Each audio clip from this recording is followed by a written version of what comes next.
strangest ingredient you've ever used in brewing? Oysters. Oysters. With I you. did that with you. With yes. you. Rorschach test. That's goddamn right. Cheers.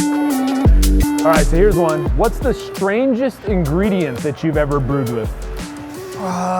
So we normally do a lot of like weird fruits that we get from our street in Colombia. So Guanábana? I would say like guanábana. Guanábana.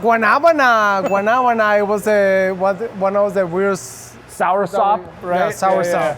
Great. So here's one. What's the strangest ingredient you've ever brewed with?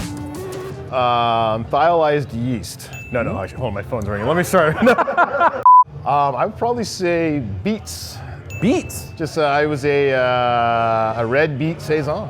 Interesting. I You get sugar from that as well, right? Sugar, Yeah. color, a little Color. earthiness. Awesome. I had to throw a little raspberry in there to help out with the pink and balance it out. But Red beet, raspberry saison. yeah. I don't get too crazy exotic with my ingredients, you That's know. pretty But exotic. yeah, we did a saison with beets back in the day. Nice.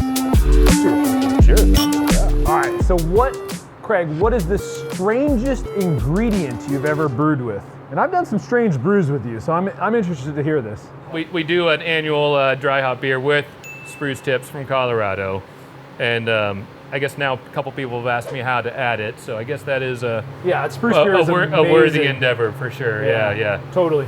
And how do you get it in, and how do you not make it too sprucey? So yeah, that is kind of weird. Spruce it up, if you will. So honestly, spruce seems normal now.